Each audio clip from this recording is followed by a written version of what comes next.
Starting a Flutter project on Android Studio is simple. Just make sure the plugins of like Flutter plugins and all the stuff's all properly installed.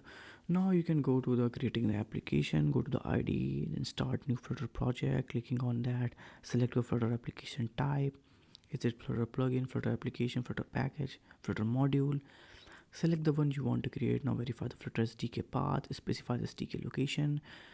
If this is a text field blank, enter the project name. Now you have to click on finish and wait for the Android Studio to install the SDK and create.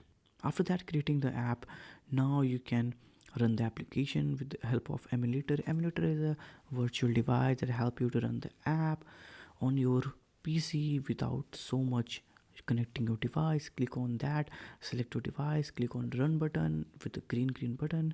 Now after that you can run your Flutter demo homepage. You can see may have pushed the button in this time. Now after clicking it, it can increase the number. So this was how you can do it in simple steps. It's important to install all the plugins and dependencies before that.